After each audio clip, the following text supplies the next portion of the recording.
Welcome to the Vine Resources podcast show. Welcome to another episode of the Vine Resources podcast show. I'm delighted today to have with us Daina Middleton. Daina is the CEO of Ansira in the USA. Daina, thanks for joining us. Thanks so much for having me. Daina, I'd love to share with our listeners a little bit of background about the organization, please. Sure. Ansira is 98 years old, which is kind of shocking in the advertising and marketing world.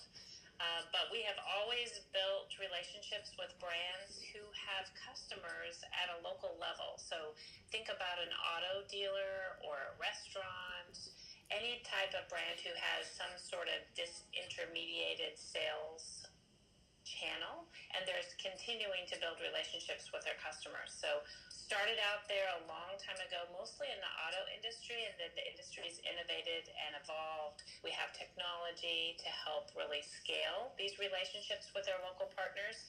And as you know, it's really become important now with mobile. That local relationship and balancing the brand and the local relationship is more important than it's ever been. So a great company. We have about 1,000 employees in the U.S., a couple in London actually, and some in Asia. But yeah, it's a great company. That's amazing. And I know you said you have business with customers in over 150 countries. Is that right? We do business with Cisco and Red Hat. We help them manage events in over 150 countries. It's kind of crazy. Well, I'm very excited for your 2020 100-year-old birthday, by the way. I'm sure that's going to be a fabulous milestone. Me too. Yeah. Well, look, can you share with our listeners what a typical day looks like in the business for you as the CEO? Sure. So I start my days very early. I don't like traffic, so I spend a lot of my time in Dallas. And so if I leave the house around 5:15 or 5:30, I miss pretty much all the traffic. Get here early, try to get a lot done before my meetings start. What I love about being a CEO is how much of it, there's a predictability to it. So for example, I knew I was meeting with you today, and there's always unpredictability as well. There are things that you never know that's going to happen, and so that's always inspires me, and I actually like change and like the unpredictability of the day-to-day. I travel a fair bit. I'm headed to Chicago tomorrow, so some days I'm here, some days I'm not. But I think getting up every morning and being excited about what you do is really important in life. So that's what gets me going and keeps me going. Fantastic. And I know also you spent some time with it on board with Twitter as well a number of years ago, didn't you? I did. I guess about 3 to 4 years ago.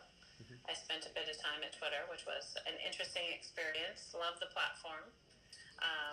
And tell me, I'm just curious to know, you've had an amazing career so far, but can you name a person who's had an impact on you as a leader?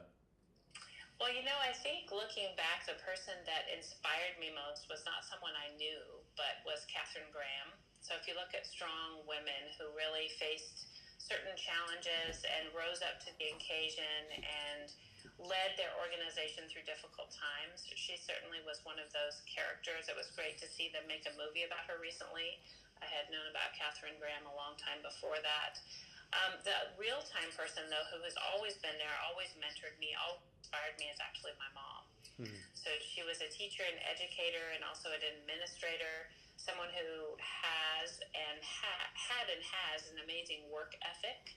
And I think probably more than anything, what she inspired me to do is have this insatiable curiosity about everything, which certainly has been beneficial as a leadership trait, to always want to learn, always want to understand more, always be curious about what can be done and what can be better. So fantastic. She's my mentor and inspirer. Fantastic. It's lovely to hear. And look, we talked about this a little bit before, but I'm curious to find out a little bit about employee engagement and what you're doing from the top to keep your team and your organization really engaged. Sure. So my philosophy around culture is that as a leader, you really can't instruct it. You can't come along with a wand and say, there will be good culture. It's more like gardening. You're constantly bringing in fertilizer and water, and you're sprinkling in seeds, and you're hovering over it and encouraging it to really grow from the bottom up.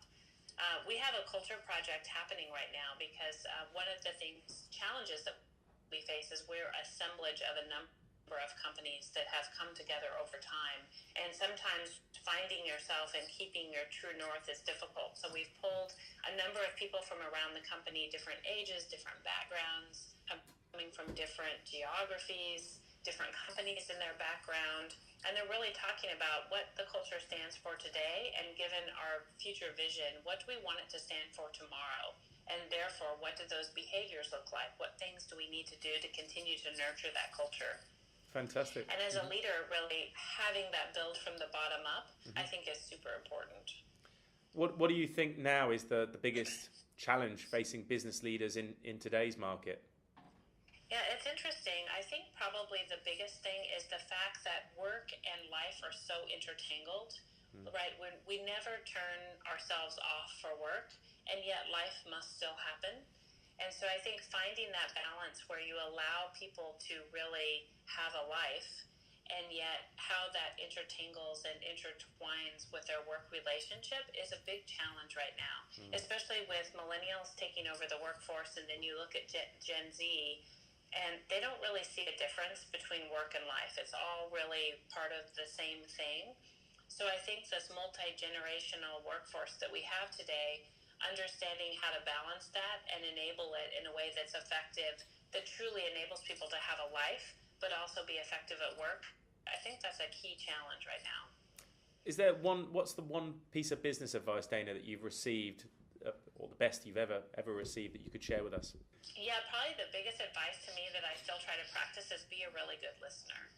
I think as leaders, we tend to get up high. It's somewhat lonely. People are less likely to tell you what they really think. And so your listening skills have to become sharper because there are fewer people willing to be honest, fewer people willing to take that opportunity to pull you aside and give you honest feedback. And so it's almost like your listening skills become more important the higher you get and the older you get. How have you helped a new employee really understand the culture at your company? We have a culture integration project that we provide them with a snapshot of the culture as they go in. We also try to provide them with a buddy as they onboard, so that they have a person, a real life person who can say, these are the way things work. Here's how to get things done. Here's what the culture feels like.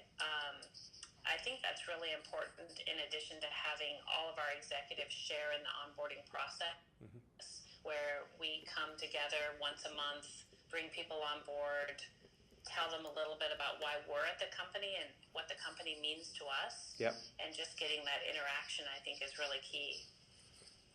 What's the one mistake you've witnessed leaders making more frequently than others? I think the biggest one is really, in order to be an effective leader, you have to embrace power. Power is really about influence potential, right? So if you truly enable your power, what you're trying to do is harness the power for the entire organization. But in that process of embracing power, you also tend to lose touch in people. It's back to the listening comment. Listening is one great way to try to help balance embracing your power and having the confidence to really drive and move things forward, with being in touch with your organization and being able to really empathize and put yourself in their shoes. And I think having that balance is really difficult. So I don't know if that's a mistake that people make, but Berkeley has done a lot of research on this. They actually call it hubris syndrome or power sickness. And that's the inability to really understand and connect with their followers in a way that meaningfully leads them forward. And so as a leader, I find constantly striving to find that balance a real challenge. And I don't think I'm alone. I think that's true for a lot of leaders today. Whether you've seen this in the past or within organizations you've worked with, or outside of that, what's the one behavior or trait that you've witnessed that's derailed more leaders' careers? It's that inability to lose touch, Okay. right? So they think they know what their followers believe or feel when they actually are completely out of touch. Yeah. And so, that's tied back to that power. About the only way to maintain balance is really to find that that point of vulnerability where you as a leader feel vulnerable. And for me, that's where my other home is outside of Jackson, Wyoming. And, when I ride my horse out the door of my house there, I feel about this big, about an inch tall. And that's really important, I think, for us all to have that small feeling and that perspective of being small. And look, you mentioned earlier, of course, you've come through nearly 100 years as an organisation.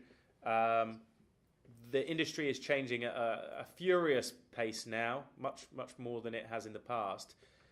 What do you see the next couple of years looking like, and how will that also affect your ability to attract and retain the best talent? Yeah, well, constant change is the one thing that just is happening all the time in our industry. I think that's happening more and more in actually most industries. The thing that will keep us competitive is being able to see ahead, to see around corners, if you will, to try to anticipate, and then also our ability to change. I think that probably is the key differentiator for any company, and certainly for ours, because we'll never be able to see around all of the corners. There's always going to be something that catches us by surprise.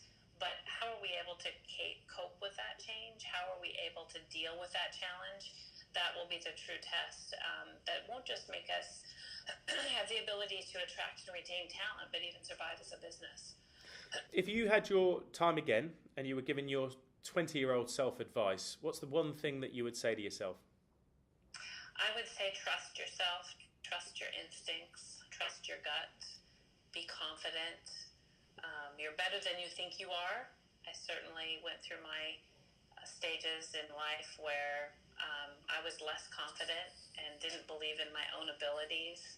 I think now we all better understand how much confidence drives business success versus competence, when in fact I think we tend to focus more on competence rather than confidence. And so having that confidence is key. Daina, thank you so much for sharing all these wonderful insights with our listeners. What's the best way for people to reach out to you, Daina? Well, I'm on Twitter, as you would expect. Please, my handle is @DainaMiddleton, and Daina is Daina. Daina, thank you so much for joining us, and I certainly wish you all the best over the next 18 months leading up to that fabulous birthday that you're going to have. All right. Thank you so much again for having me. Have a great day.